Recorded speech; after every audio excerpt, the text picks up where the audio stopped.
रहीम नाज़रीन अस्सलाम वालेकुम, मैं हूं इमरान वसीम। नाज़रीन 9 दिसंबर दिन मंगल का और साल 2025।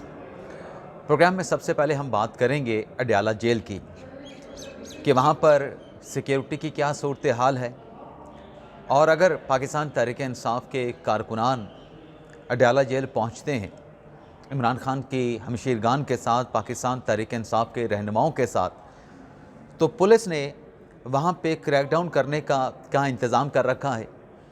और फिर आप देखने वालों को ये भी बताएंगे कि डॉक्टर्स की टीम को अडयाला जेल क्यों तलब किया गया है। ये डिटेल आपकी खिदमत में पेश करने के बाद हमारे ब्लॉग की जो दीगर अहम खबरें हैं, जिनके हेडलाइन, जिनके टाइटल्स थंबनेल पे आप नाजरीन ने पढ़े हैं, फिर उन खबरों की तफसीलात भी आपकी खिदमत में पेश करेंगे। लेकिन ब्लॉग का आगाज़ करने से पहले आपसे दरख्वास्त के चैनल को सब्सक्राइब कर लें, बेल आइकॉन का बटन प्रेस करें, वीडियो पसंद आए तो इसे लाइक और शेयर ज़रूर कीजिएगा।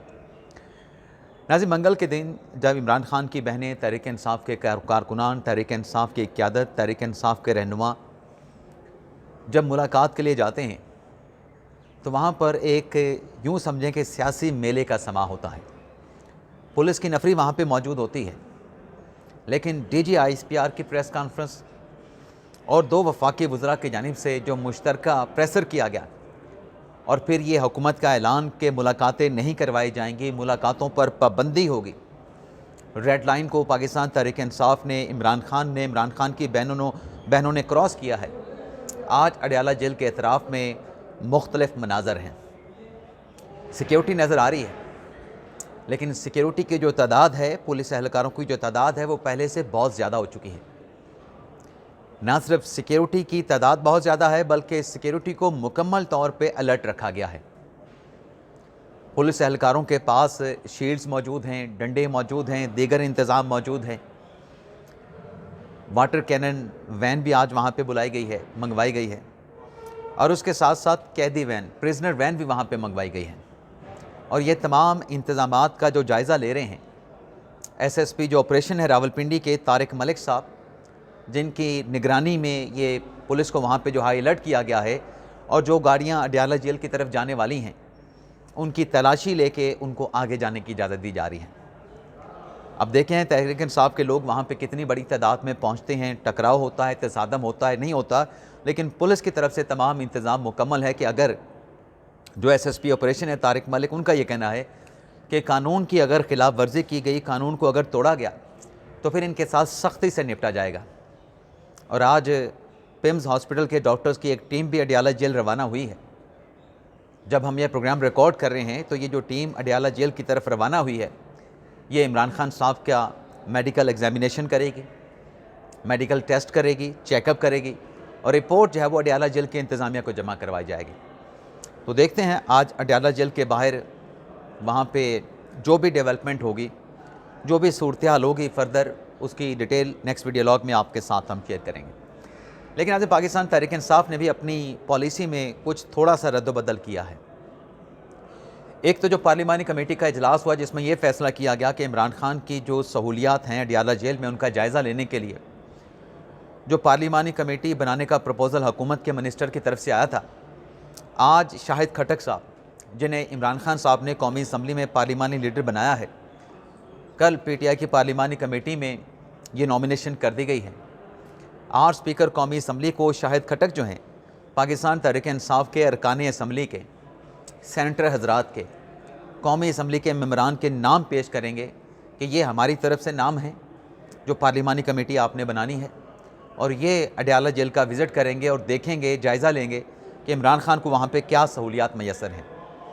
लेकिन आज एक और ख़बर भी सामने आई है। पाकिस्तान तहरीक इंसाफ की पार्लिमानी कमेटी में ये मामला ज़ेरे गौर आया है, यह डिस्कस हुआ है कि ये जो इस्टेब्लिशमेंट के साथ लड़ाई हुई है, इस लड़ाई की जो बुनियादी वजह है, जो अंदर से आने वाले जो पैगामात हैं, उन पैगामात की जिस अंदाज से तशहीर की गई, उस तशहीर की वजह से ये लड़ाई इमरान खान की तहरीक इंसाफ की इस्टेब्लिशमेंट के साथ पैदा हुई है। और ये भी पार्लिमानी पार्टी के इजलास में डिस्कस हुआ कि जब तक सियासी रहनुमा इमरान खान के साथ मुलाकातें कर रहे थे, तब तक ये तसादम वाली सूरत हाल नहीं थी। और PTI ने अब इस सूरत हाल को, हालात को देखते हुए फ़ैसला ये किया है कि फॉर द टाइम बीइंग जो जारहाना सियासत है वो जारहाना सियासत नहीं की जाएगी। तो आज नाम जमा होंगे, तो देखते हैं शायद खट्टर साहब स्पीकर साहब को अपनी पार्टी के कौन से लोगों के नाम देते हैं जो पार्लिमानी कमेटी के लिए पीटीआई ने प्रपोज़ किए हैं। अब नाज़रीन आ जाते हैं, कुछ यूट्यूबर्स ने इस्लामाबाद हाई कोर्ट से रिजू किया है। ढकी बाई को किस केस में गिरफ्तार किया गया? गैम्बलिंग ऐप की उन्होंने प्रमोशन की है। 100 दिन से ज़्यादा उस शख्स को, उस बंदे को जेल में गुजारना पड़े। अब कुछ और यूट्यूबर्स के भी नाम आ रहे थे, जिसमें रजब भट्ट का नाम है, जिसमें नदीम नानीवाला का नाम है। इनकी तरफ से आज इस्लामाबाद हाई कोर्ट में ज़मानत के लिए रजू किया गया कि वो पाकिस्तान वापस आना चाहते हैं तो उन्हें वापसी पे गिरफ़्तार न किया जाए। तो इस्लामाबाद हाई कोर्ट ने इन दोनों नामवर यूट्यूबर को कल तक के हिफाजती ज़मानत दे दी है और साथ में जज साहब ने, जस्टिस राजा अमीन मिनाज साहब ने यह हुक्म दिया है कि कैपिटल में लैंड करने के बाद वो इस्लामाबाद हाई कोर्ट में अपनी हाज़िरी को यकीनी बनाएं। अब इन दोनों यूट्यूबर्स के ख़िलाफ़, रजब भट्ट साहब हों चाहे नदीम नानीवाला हों, इनके ख़िलाफ़ NCCI ने मुकदमा दर्ज कर रखे हैं। तो देखते हैं कल यूट्यूबर्स की जो ज़मानत की दरख्वास्त है कि उनकी गिरफ़्तारी रोकी जाए, वो कोऑपरेट करने के लिए तैयार हैं, तो कल इस्लामाबाद हाई कोर्ट इस मामले पे हतमी तौर पे क्या फ़ैसला देती है। लेकिन आज एक और मामला भी इस्लामाबाद हाई कोर्ट में डिस्कस हुआ है और बड़ा अहम इम्पॉर्टेंट मामला है, जैसे जहांगीर साहब की डिग्री से मुतल्लिक़।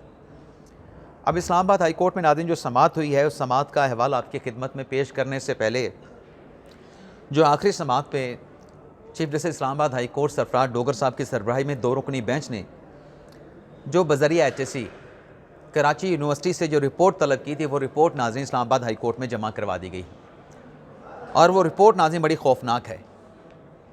उस रिपोर्ट के मैं मुख्तसर से मंदरजात आपकी खिदमत में पेश करके अदालती कार्रवाई का फिर अहवाल आपकी खिदमत में पेश करूँगा। नाज़रीन HSC की रिपोर्ट में कहा गया है कि 1989 में जो जस्टिस जहांगीर साहब हैं उन पर 3 साल की पाबंदी लगा दी गई कि वो किसी एग्ज़ाम में अपीयर नहीं हो सकते। और इस रिपोर्ट में कराची यूनिवर्सिटी का कहना है कि जो पाबंदी 3 साल के लिए जहांगीर साहब पे लगाई गई थी, उसकी वजूहात ये थी कि जहांगीर साहब ने नकल की एग्ज़ाम में, अनफेयर मीन्स का इस्तेमाल किया एग्ज़ाम में, और जो एग्ज़ामिनर थे उनको धमकियाँ दी।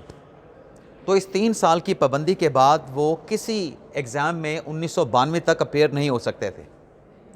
लेकिन कराची यूनिवर्सिटी की रिपोर्ट ये कहती है कि इस पाबंदी के बावजूद जो जहांगीर साहब थे उन्होंने 1990 में जाली इनरोलमेंट नंबर हासिल किया, जाली स्टैम्प का इस्तेमाल किया और वो इनरोलमेंट नंबर जो कि इम्तियाज़ अहमद नामी शख्स को जारी हुआ था, उसका इनरोलमेंट नंबर इस्तेमाल करके, जाली स्टैम्प का इस्तेमाल करके नाम तब्दील किए गए, इनरोलमेंट नंबर तब्दील किए गए और ये हथकंडे इस्तेमाल करके जो है मार्कशीट और डिग्री जो है वो हासिल की गई। तो बात हो रही है जहांगीर साहब की डिग्री की। अब इस रिपोर्ट से मुतल्लिक जब आज अदालती कार्रवाई का आगाज़ हुआ तो जो दरख्वास्त गुजार हैं मियाँ दाऊद जज साहब के ख़िलाफ़, जहांगीर साहब के ख़िलाफ़, उनका ये कहना था कि मेरी को वारंटों की जो पटिशन है इस पे अब जज साहब का मौक़िफ़ सुना जाए, जज साहब को सफाई का मौका दिया जाए, वो बताएं कि क्या ये जो रिपोर्ट HSC ने कराची यूनिवर्सिटी से हासिल करके अदालत में जमा करवाई है, इस रिपोर्ट पे वो क्या कहते हैं। आल्दो के मियाँ दाऊद का ये कहना था कि हो सकता है कि यूनिवर्सिटी की रिपोर्ट गलत हो, बोगस हो, लेकिन जज साहब का मौक़िफ़ सुनने से ये सारी पोजीशन जो है वो क्लियर हो जाएगी। बैरिस्टर ज़फ़रुल्लाह साहब अदालती मामन हैं, वो पेश हुए अदालत के सामने। उनकी तरफ से कहा गया कि वो इस केस में चूँकि अदालती मामून उनको मुकर्रर किया गया है, वो अपनी ज़ाती राय नहीं देंगे को वारंटों की पटिशन के मामले पे। बैरिस्टर ज़फ़रुल्लाह ने कहा कि वो जो कानूनी नुकात हैं कि आया कि को वारंटों की पटिशन एक हाज़िर जज के ख़िलाफ़ काबिल समाअत हो सकती है, नहीं हो सकती, को वारंटों की पटिशन की डेप्थ क्या है, दायरा अख्तियार क्या है, डोमेन कितना है इस्लामाबाद हाई कोर्ट का, वो इन कानूनी सवालात पे इस्लामाबाद हाई कोर्ट की मामलत करेंगे। लेकिन इस्लामाबाद के डिस्ट्रिक्ट बार के वकील अहमद हसन साहब पेश हुए, उनकी तरफ से यह प्रपोज़ल पेश किया गया कि इस केस के ऊपर अदालती रिस्ट्रेंट का मुज़ाहरा किया जाए, यानी अदालत इस केस को आगे ना बढ़ाए, बल्कि एडवोकेट अहमद हसन साहब का कहना था कि आप ये मामला जो डिस्ट्रिक्ट बार है उसको आप रेफ़र कर दें। वकील साहब का कहना था कि जो जज साहब हैं वो जज बनने से पहले वो एक लॉयर थे, वो एक वकील थे, तो जो बार काउंसिल का एक मुतबादल फ़ोरम मौजूद है उस फ़ोरम को एक्सरसाइज किया जाए, उस फोरम को फ़ैसला करने का जो है वो मौका दिया जाए उसके बाद फिर जो होगा कानून अपना रास्ता जो अख्तियार करेगा। जिस पे सरफराज डोगर साहब ने कहा कि फिर आप कहना ये चाह रहे हैं कि अदालत जो है इस मामले पे ख़ुद फैसला ना करे, बल्कि ये मामला जो है वो बार काउंसिल को रिमांड कर दिया जाए। तो नाज़रीन, जब हम ये प्रोग्राम रिकॉर्ड कर रहे हैं तो इस्लामाबाद हाई कोर्ट में अदालती कार्रवाई जारी है।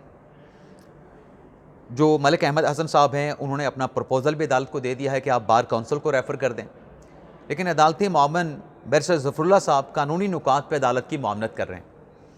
तो इस केस में आज मैक्सिमम अगर कोई चीज़ या कार्रवाई आगे बढ़ सकती है तो ये हो सकता है कि जज साहब को नोटिस करके यूनिवर्सिटी के इस रिपोर्ट से उनसे जवाब मांगा जा सकता है।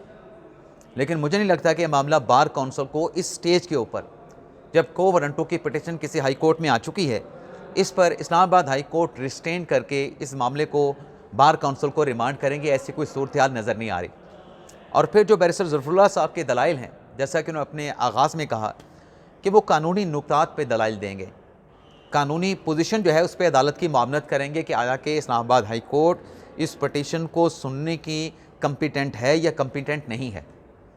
और अगर अदालत अदालती मामनीन की बात से एग्री कर जाती है कि को वारंटों की पटिशन इस्लामाबाद हाई कोर्ट सुन सकती है, तो फिर डेफिनेटली जो है इस्लामाबाद हाई कोर्ट इसको फ़र्दर प्रोसीड करेगी। और फर्दर प्रोसीड से फिर वही होगा कि जज साहब से फिर जवाब मांगा जाएगा कि आप अपनी पोजीशन क्लियर करें कराची यूनिवर्सिटी की रिपोर्ट के बाद। तो हाई कोर्ट में जो भी समाअत होगी, जो भी आज की अदालती समाअत का नतीजा निकलता है, उसकी डिटेल फिर नेक्स्ट व्लॉग में आपके साथ हम शेयर करेंगे। लेकिन इसके साथ साथ नाज़रीन, एक इस्तीफ़ा भी आज सामने आया है। ना सिर्फ इस्तीफ़ा मंजर आम पे आया है, बल्कि उस इस्तीफ़े को एक्सेप्ट भी कर लिया गया है। नाज़रीन, इस्तीफ़ा तो बड़ा अहम है, लेकिन शख्सियत जो है वो शायद आपके लिए इतनी प्रोमिनेंट ना हो, इतनी इम्पॉर्टेंट ना हो, लेकिन अगर देखा जाए तो शख्सियत अहम भी हैं। और वो शख्सियत हैं कौमी असम्बली के सेक्रेटरी, जिन्होंने अपने ओहदे से इस्तीफ़ा दिया। और जो स्पीकर कौमी असम्बली अय्याज सादिक साहब हैं, उनकी तरफ से सेक्रेटरी साहब का ये इस्तीफ़ा एक्सेप्ट कर लिया गया है। लेकिन ये इस्तीफ़ा इफ़ेक्ट होगा, यानी मौसर होगा 1 जनवरी 2026 से, यानी दिसंबर के महीने तक वो अपने ओहदे के ऊपर ज़िम्मेदारी जो है वो जारी रखेंगे। और उसके बाद फिर उनका इस्तीफ़ा क्योंकि एक्सेप्ट हो चुका है 31 दिसंबर से, तो फिर 1 जनवरी 2026 से फिर वो सेक्रेटरी नेशनल असम्बली के ओहदे पे नहीं रहेंगे। इजाज़त चाहते हैं नाज़रीन, अल्लाह ताला हम सब का हमें नासिर और अपनी दुआ में याद रखिएगा। पाकिस्तान जिंदाबाद।